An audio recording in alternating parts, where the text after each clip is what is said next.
Hi, thanks for joining us for the Family Plot, Gardening in the Mid-South. I'm Chris Cooper. We know that in your yard, some plants will do better than others, but certain types may be attractive, but will do terrible. Today we will discuss long-term losers and what you should plant instead. Also, summer in the vegetable garden can bring some problems. That's just ahead on the Family Plot, Gardening in the Mid-South. Production funding for the Family Plot, Gardening in the Mid-South is provided by the WKNO Production Fund, the WKNO Endowment Fund, and by viewers like you. Thank you.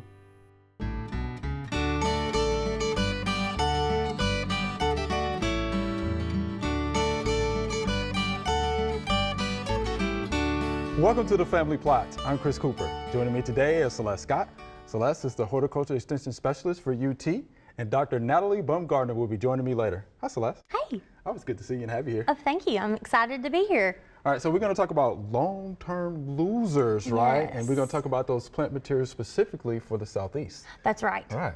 Okay, so the concept with these long-term losers are plants that don't perform well in our southeastern region over the long term. Gotcha. So I hate to say, that there are any hard and fast rules Right. with gardening, but in this situation, there are a few reasons why we would discourage you to plant some of these plants and look for alternatives. Gotcha. Does that make sense? That makes a lot of That sense. might be disease, it might be insect, it might be proper siting of that plant.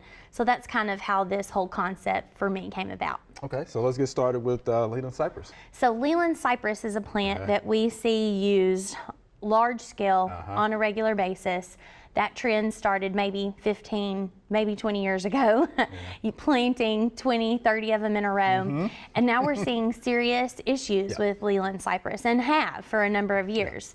We're strongly recommending to kind of stay away from the Leland cypress here in our growing region. Got it. There are other places in the country where these plants can thrive and do well.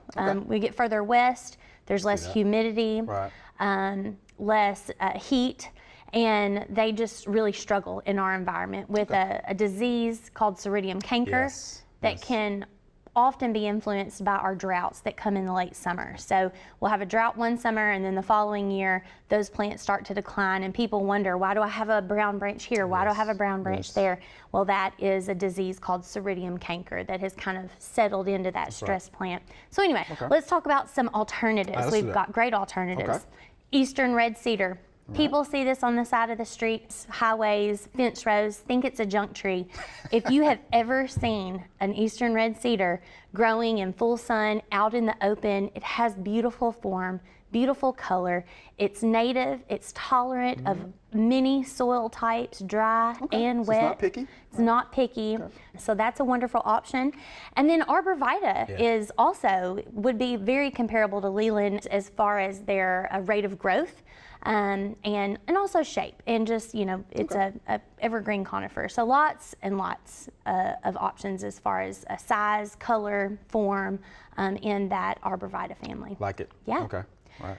So let's see, what's next after evergreens? Uh-oh. Should we talk about ornamental? We can do ornamental. Ornamental trees? sure can. Okay. So a few trees to stay away from when we're talking about medium-sized ornamental trees.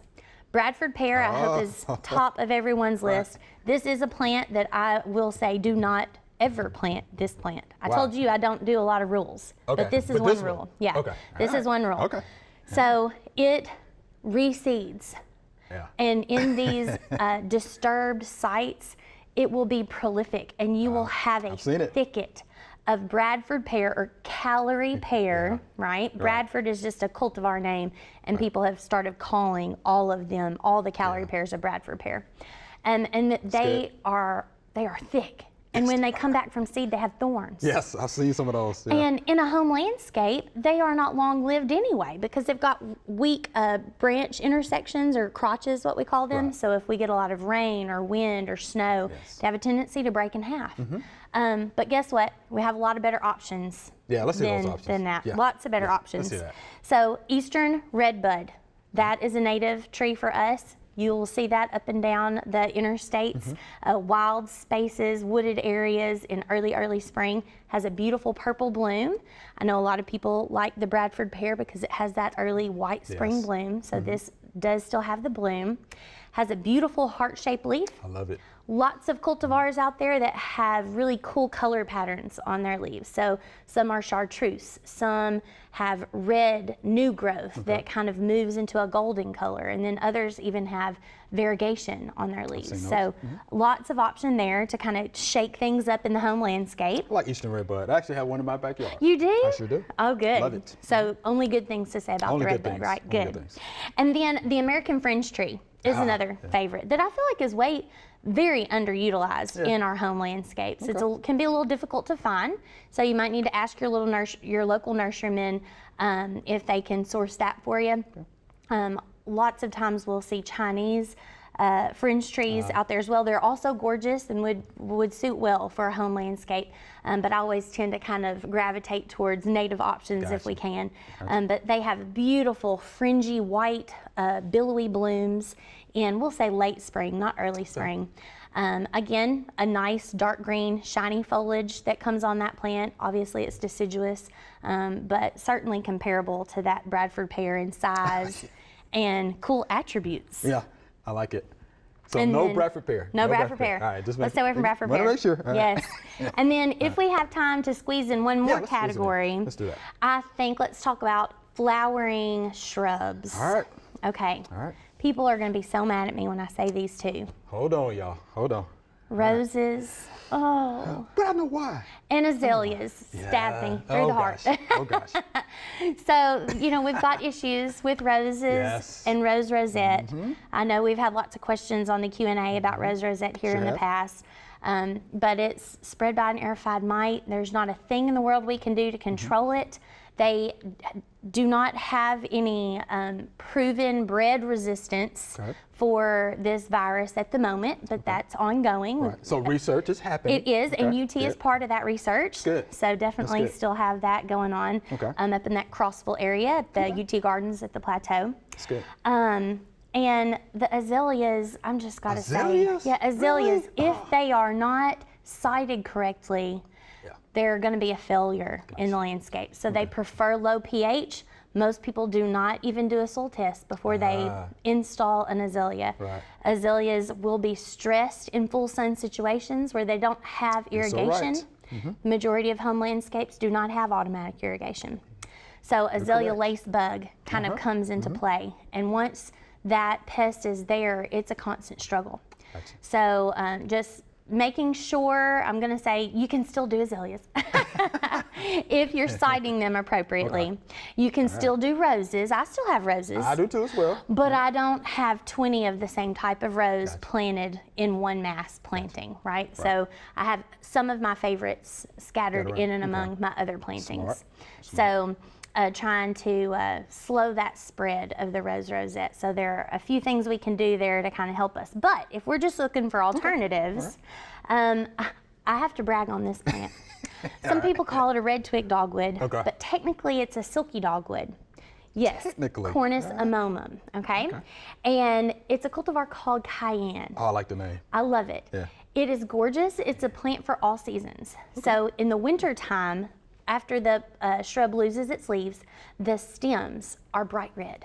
They're gorgeous. Yeah, So if you I've have seen them that. placed properly in the landscape where they can shine off of something solid behind them, they really stand out in a landscape. Okay.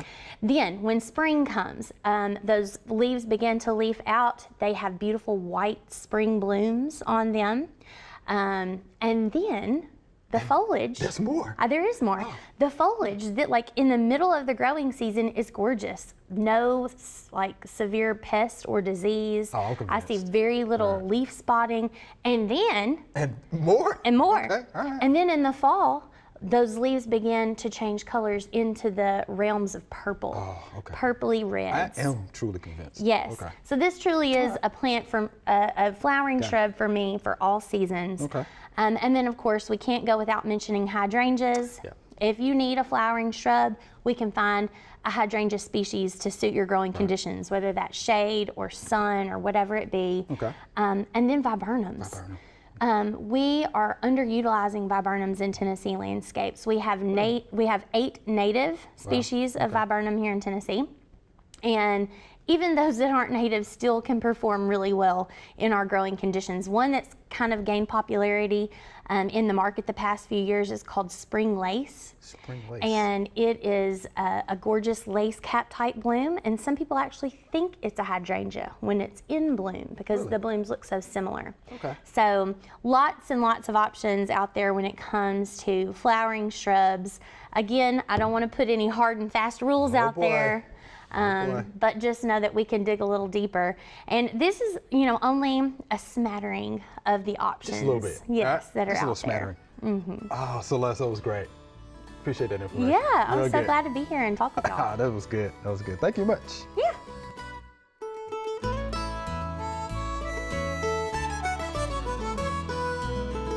We're going to look at this Japanese maple. And as you can see, there's a wound right here. Let me pull it back here. That wound is there because it's rubbing, right? These two limbs are rubbing. We always recommend to prune out limbs that are rubbing, that are crossing, or that are dying, or that are dead. What happens is when you have this wound, it can be an entry point for diseases and insect pests. What should have been done when this plant was younger was to remove this limb here, right at this point, right? So you wouldn't have the crossing that you have here. But no fear, you can still do that now. Make sure you have a clean cut here as you're removing this limb, and that way you won't have to worry about any more rubbing. Hi, Doc, it's always good to see you. Yes, Always you good too. to have you here. It's great to be here. Talking vegetables. Talking vegetables. And guess what we're going to talk about? 5 common problems of vegetables. Yeah. And I took a little walk in the trial plots the other evening. I brought a few samples with me. Okay, so where do you want to start? Well, I would say let's begin with tomatoes. All We right, let's start know with tomatoes. king of the garden, right? Everybody's favorite crop to grow, and probably maybe the most common question that we get has to do with leaf diseases on tomatoes. You'd be exactly right. Yeah. And so I brought a sample here that most likely, we never say 100%, right? We don't have a lot of samples, but most likely is an example of some early blight. And so you can kind of see, we look and we comment on a bullseye pattern. And so of course there are times when it may be, on the tips of leaves, we may have a little bit more damage. I actually sometimes see early blight even look a little bit different, on some of my different cultivars, but I think that this is probably the most characteristic perfect. pattern. That is perfect. Yeah. Sure. So alternaria, fungus, and we can address it we need to address it in a variety of ways, right? Okay. So one of the things that I do a lot in my trials is actually grow some of the newer early blight resistant tomato cultivars. Okay. And when I say resistant, I don't mean bulletproof 100%, but they can get you a little bit further in the season. Some of those have early blight. Some of them also have septoria, which is another very similar leaf disease, which sometimes we may actually see on the same leaf at I have. at the same time. So if you like a determinate tomato, a medium-sized slicer, we have some good options there. Good. If your favorite selections are more beefsteak or heirloom, we don't have as many resistant options for early blight. Right. So your best option there is going to be good preventative sprays, but first I would probably actually say sanitation. And I would. Yeah. Pick up those diseased leaves. Yes, I Yeah. would start with that for sure. Yeah. So rotation. Rotation, crop rotation is always good. Yeah. And so, a couple, 3 years rotation. Of course, ideally, we might say 4, but at least get those away for a couple of years. And then one thing that I try to do, as much as time allows, is actually in-season sanitation. So we know that early blight spreads by, say, last year's leaves and, some residual inoculum bouncing up from the soil. But when we get to this stage of the season, it's very possible that a lot of the spread that's occurring is actually spreading within our canopy. Okay. And so, I know this sounds like a lot of fun, but I actually go through and clip off diseased leaves to the best of the ability, especially in that June period when there's not very much infection and a little bit of sanitation can hold it down. Okay. And preventive sprays. Okay. Yeah, preventative sprays. Yeah. Okay. Yeah. So I bounce That's good, back and forth between some organic options. Sometimes I'll use a biological product, Serenade or something like that. I use Daconil quite a bit. Okay. Copper is an option. Okay, so those are good options. All right, so what's the next leaf that we're going to talk about, right? The next disease. Rolling down.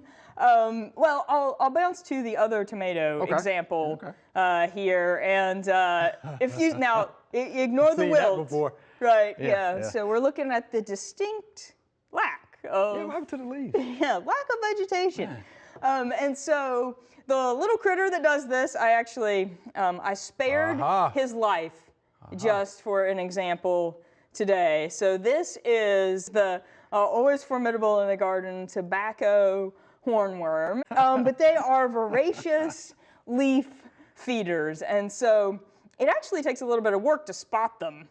So they'll hang underneath the leaf like that, but most of the time my scouting in the plot is kind of looking for these chewed off leaves, and it's amazing how fast just a few caterpillars can do damage. And so there are some great biological options. BT. BT. Yeah.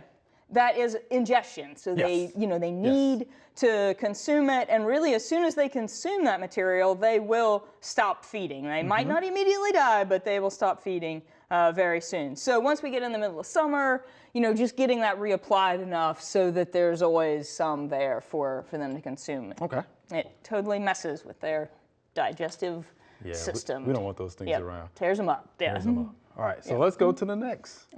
Oh, yes, issue that the we had last there. tomato. I guess I did bring 60% of the issues were in fact tomato, which may actually be fairly representative. Because everybody grows tomatoes for the most Yeah. part, so that's fine. So this is maybe our most common physiological, not actually pathogen problem, blossom end. Blossom right? end rot. And if we were to list all of the things that are put up as cure-all solutions to blossom end rot, we'd probably be here for a while.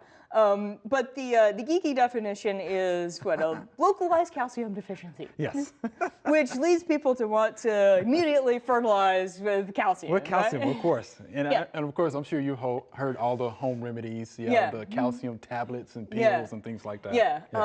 Tums. Right? Tums, Yeah. Rolaids. Yeah. I've heard all that. So really what this is, and to a certain extent, physiologists are still kind of arguing a little bit about some of the mechanisms. Is the calcium deficiency a cause or is it effect? But what it really is the plant not really balancing its uptake and movement of water that has dissolved calcium with the leaves and the fruit. So lots of times we'll see this happen early in the season when there's both rapid vegetative growth and a whole lot of fruit set. Okay. Because if you're a tomato plant and you're competing for water, right. the leaves are going to outcompete the fruit. And so there will be more transpirational demand moving through those leaves than through the fruit. And so some of these young cells that are just developing may be deprived of calcium. That's a good way to think about that. Yeah. Okay. So it's kind of a competitive issue. There are some times when it truly may be a soil issue. I don't mean to say that never happens, but we want to do good soil tests before, because if we're in the middle of the season, we're not going to adequately address our soil issue. But very often it's an environmental issue. And so the best thing we can do is even moderate moisture, good mulching. Good mulching, right? Helps. Yeah. Okay. Yeah. And a little bit of patience. And a little bit of patience. All right, good deal. So what are we going to move to now? Well, I guess we can talk pepper.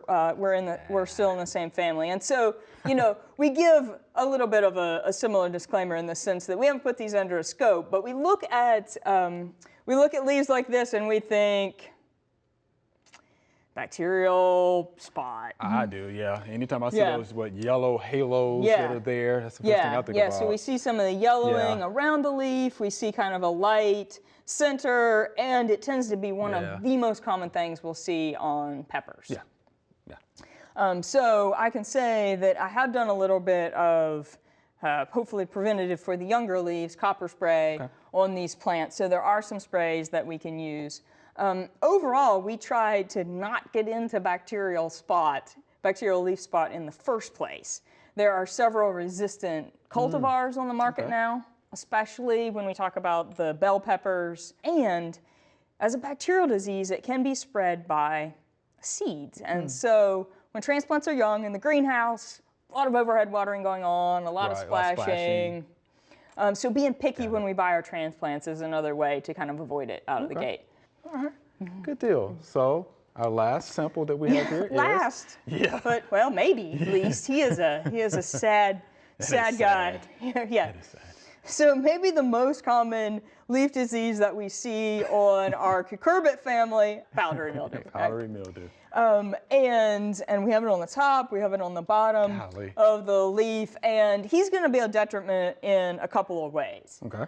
So he is, of course, pulling nutrients from the leaf, so he's essentially parasitic at this point in time. But with this level, he's also kind of interfering with the ability of the plant Yes, to, you know, the photosynthetic process. yeah. Yes. Yeah, and cucurbits really like their leaf area. So, so I will readily admit that at this point in time, we're not going to get a lot of control of this leaf. Right. But I've put a preventative fungicide on the plants to try to protect the younger leaves. There are some cucumber, there are several pumpkin cultivars that have butternut squash, some powdery mildew resistance. Okay. But what's interesting about powdery mildew is oftentimes we may see it more on the edges of the season than the main season. It is not a hot weather Right. pathogen. I actually see it more, well, you see it in our zinnias. We Yeah, see it in all a the lot, time, in a lot of our flower time. beds. Now, it doesn't require free water to sporulate like many other leaf fungal diseases, but you can tell it's reproducing pretty well. That high humidity will. Yes, and crowding too, you know, can be an Yeah. issue. You want to make sure you get good air circulation. Yeah. Right. Sure. Yeah. So it can dry off. Yeah, good deal, Nella. We appreciate that good information and these nice samples from your trial garden. So thank you much. We chose sweet potato vines, and you know, there's different kinds of sweet potato vines. There are some more dwarf varieties, but we chose this large, sprawling one. But you know, you have to keep it contained. It's kind of gotten out of control. So we're just going to help it a little bit. And some wayward vines, we're going to make sure they grow underneath our other annuals. And the ones that are coming out of the bed, we are going to trim back a little bit. When you're cutting here, you see that there's a point of growth. So that's where you're cutting just about 1/4 of an inch. And when we cut it here, that bud right there will break and come back out and continue to vine. So we will cut a few more here that are wayward. So again, the two ways we are keeping the sweet potato vine in check here is by either trimming them back or making them, direct them in the right way we want them to grow in the bed. This is nice for now, and since they'll keep growing, we may have to visit this again in a few weeks and trim them again. All right, Celeste, here's our Q&A segment. You ready? I'm ready. Oh, these are some great questions. Okay. Are you ready to dive in? Yes, what do All we right, have? Here's our first viewer email. How can I control or eliminate pepper flies and maggots in my garden? And this is Tim from Detroit, Michigan. So, pepper flies. Well, I wasn't super familiar with pepper Okay. flies. Had to do a little research All right, on that. good. And we were talking earlier, they're attracted to rotting fruit, That's right. essentially. So, you know, cultural controls that we can implement in the garden, keeping those ripe fruits harvested before good they point. get to the point where they rot or fall off the vine, and then are drawing in those insects. What are some other things that come to your mind? Right, so culture controls, of course, practice good sanitation, like you mentioned before.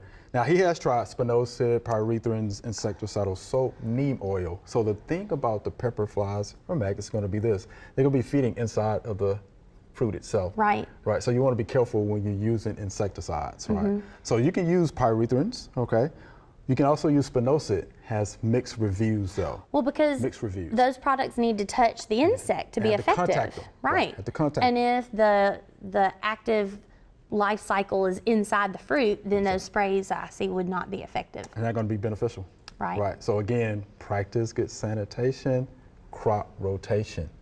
Don't plant peppers in the same ground year after year after year. I think that will help. And is it just It's not just peppers, right? It's peppers, tomatoes, anything in that family. I think eggplant too. Solanaceae family. Yes. Right. Yes. Right. So yeah, you want to be cognizant of that. Make sure you're not rotating your peppers with your tomatoes. We want to rotate outside of that Solanaceae family. Good. All right. Yeah. All right, Tim. So thank you for that question. Hope that helps you out. All right. Here's our next via email. Our tall, thin crepe myrtles only flower at the top. Will pruning help them bush out and have flowers all over? And this is Carla from Kelso, Tennessee. Are you thinking what I'm thinking? I'm thinking shade. Is that what you're thinking? That's exactly what I was thinking. Okay. Yep. So they are stretching Stretching to the find the light. sunlight. Yep. They want to find that sunlight. So I think that is likely why they're super tall and thin and only bloom at the top. So in this case, pruning, yeah, you're definitely going to get new growth at the places where you prune, but that doesn't necessarily mean the plant is going to stay bushy or that it would even increase bloom for that much. Because if you reduce the height of the plant, then it's that much further away from the sun, right? It was stretching to grow towards the sun. Right.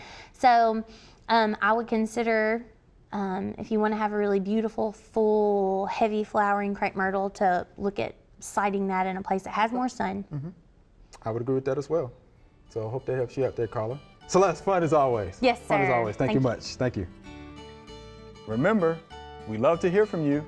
Send us an email or letter. The email address is questions@familyplotgarden.com. And the mailing address is Family Plot, 7151 Cherry Farms Road, Cordova, Tennessee, 38016. Or you can go online to familyplotgarden.com. That's all we have time for today. Thanks for watching. If you want to learn more about any of the plants Celeste talked about or find solutions for problems in the vegetable garden, head on over to familyplotgarden.com. We have tons of information about this and everything else we talked about today. Be sure to join us next week for the Family Plot, Gardening in the Mid-South. Be safe.